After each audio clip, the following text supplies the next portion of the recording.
Welcome to Specific Love. This is the 8th edition of 20 French cleat ideas for your tool storage. If you by chance hadn't seen the other 7, I have a playlist down below, so make sure you check those out. Otherwise, let's get started. Bow sanders are awesome tools to have, and they're really simple to make. In fact, I have a previous video, I'll link that in the description, just showing exactly how to make these, and you can make a variety of different versions. Now, these are awesome, but they can sometimes be a little bit hard to store other than right under there. So I actually made this adapter. I have a backing with some 1x material that sticks out, some additional that comes out that's probably about 4 inches wide with some craft sticks or popsicle sticks on the ends to keep things from falling off. And these mount really quickly right there. It's a real simple design. I hope you can build one for yourself. Now, if you happen to have a strap clamp, other than throwing this in a drawer, sometimes it can be a little bit hard to store. Let me show you an easy way to do it. Now, we're started off with a 4-inch, this is a sewage and drainage PVC cap, and I'm just screwed it right to a simple board backing. Now, you take your strap, and that should allow you, with a little bit of effort, of course, to strap it right over the top, and you can cinch this up tight so there's very little chance of it sliding off.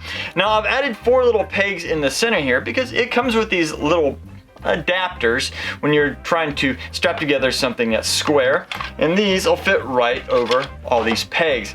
Now, this is just a very simple and very easy way to store your strap clamp.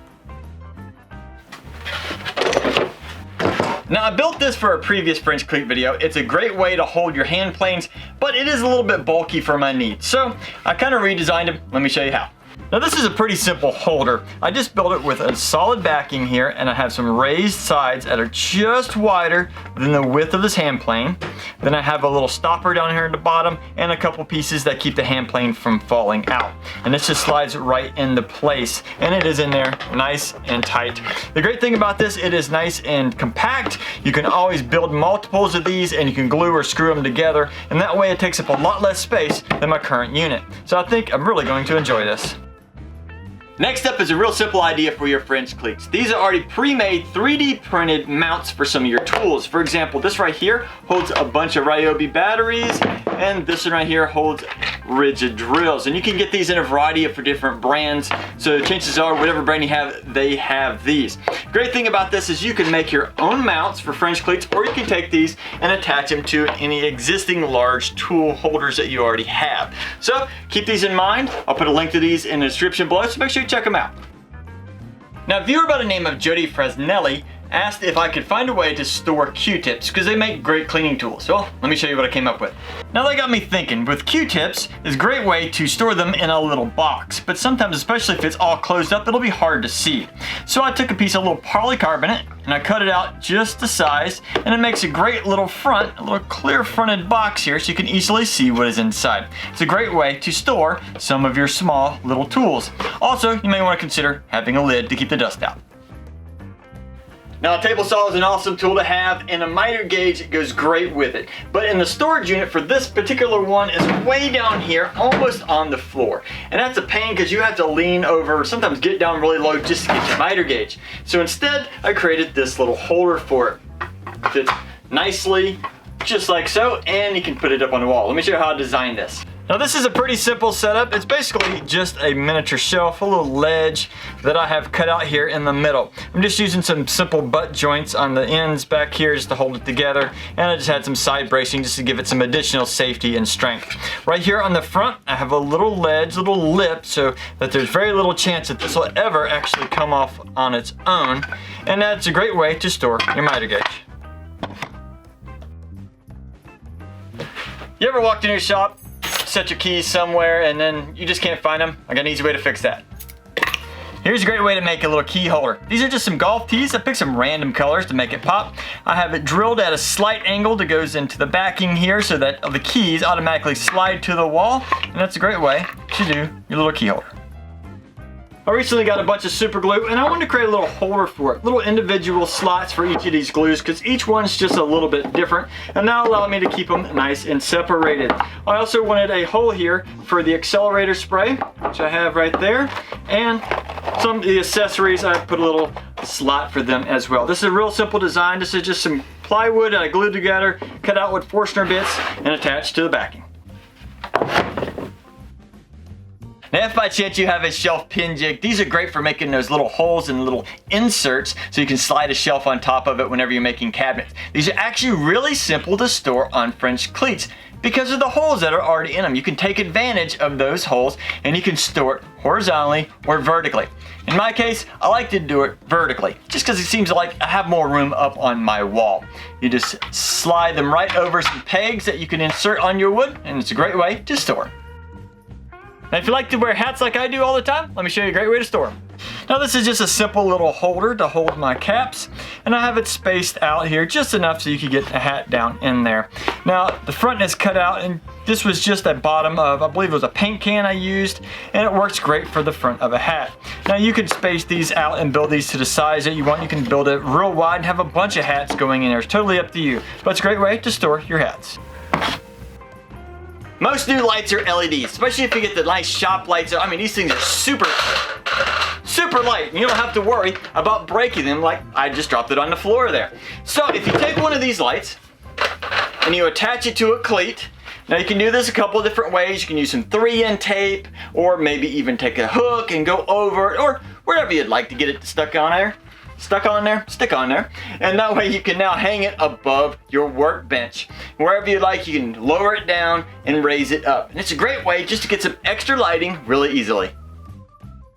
Now, if by chance you have one of these grippers, it's a great push block to push wood across your table saw, your joiner, your bandsaw, whatever you need it for. And here is a great way to store it. I have like a little ramp that's stuck out at a slight angle so it's easy to grab on and off the wall. And since we have these grooves in the center here, I put one nice little insert right here in the middle.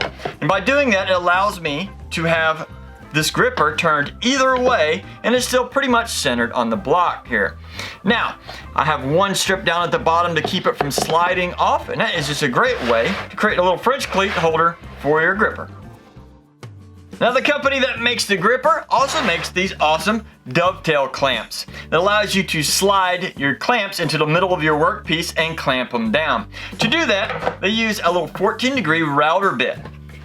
And here's an example of what we've done. I've used this router bit to groove a couple grooves in the bottom of the stand of the gripper, and that'll allow me to store these clamps right underneath the gripper, just like so. Now, if by chance you have a folding sawhorse, these are great to store up on the wall. It gets them out of your way and you're less likely to trip over them. Now, to do that, since these are lightweight, you can just put a cleat on each end. Just make sure they're nice and straight all the way across so it doesn't look a little bit crazy up on your wall. And since these are nice and square, you can always outline one of your other tools. Just make it pop a little bit. That way it stands out. It looks kind of cool. Now, I'm gonna have a video coming out on how to make a bunch of different types of sawhorses in the near future. So if you haven't subscribed already, do it so you don't miss out. Now, here recently I picked up a nice set of Allen wrenches. Now, the great thing about some of the factory stuff that you can buy is that they may already have great holders. In this case, the centerpiece was actually inverted the other way, which made it really difficult for me to see a lot of the numbers. So all I did was, fortunately, pop it off and flip it around. Now, some of the tools and stuff that you buy, some of the cases might be able to do that so you can store them up on the wall or in any location you'd like. In my case, I just then screwed it to a nice backing and added a French cleat. Now, I can have these up on my wall. In a previous video, I made this little plier holder that fits up on the wall, but I decided it took up a little too much room and built this little unit right here. This allows me to stick 6 separate little pliers in individual slots, and it takes up less room than the big one. Let me show you how I did this. Over on the table saw, I took a piece of plywood, this is 1/2 inch, and I cut nice single slots all evenly spaced across. And then I cut off the top of it. This was a little bit longer, but allowed me to then take it and put it onto the front. Now, to separate each of these slots, I'm just using a piece of plastic here. You can use whatever you'd like though. I cut a little angle on the front, and that allows me to have each of the pliers kind of lean out towards the front and yet make them easier to go in and easier to get out. It's a great little holder for your pliers. Now, some of you might recognize this as a gun rack, except I'm not going to be using it for that. This is actually going to be for yard tools. I recently built this. This is all out of cedar pickets, and I did that so it'll be more likely to be rot resistant. So let me go show you how this works.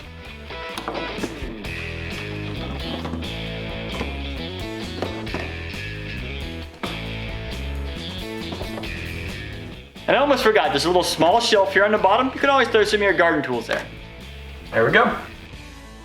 A leaf blower. It's great to have out in the yard. It's also really cool to have in a wood shop because you can easily blow everything out. So of course you have a couple windows open and you get all that sawdust off of everything because you know it collects everywhere. In any case, this can be a challenge to store. When you store it on the floor, it's just kind of awkward. You try and store it and hang it, it's just going to want to swing awkwardly. So I created this awesome little holder.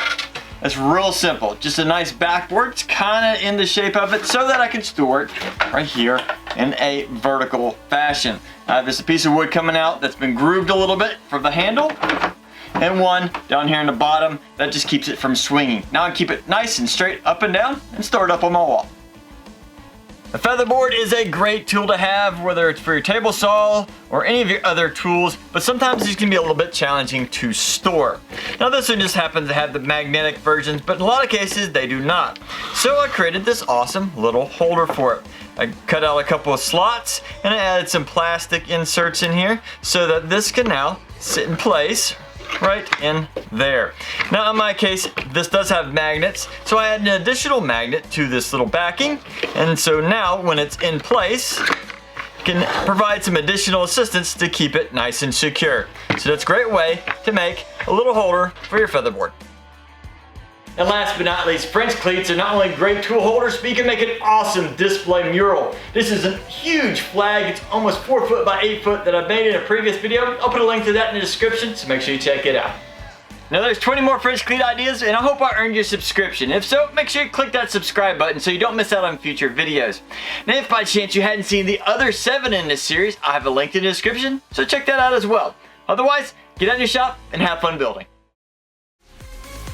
Have them, whoops, over, of course it's going to be difficult as I do it on film, over the top here, and I'm going to redo this. A huge, I just forgot what I was going to say. Yep, it works, store some of your, not your yours. And stop. Ah! 4 inch. Alright. I'll have the link to that and I'll have a bell. Gummit. It'd be more likely to be more. Have these what do you call these?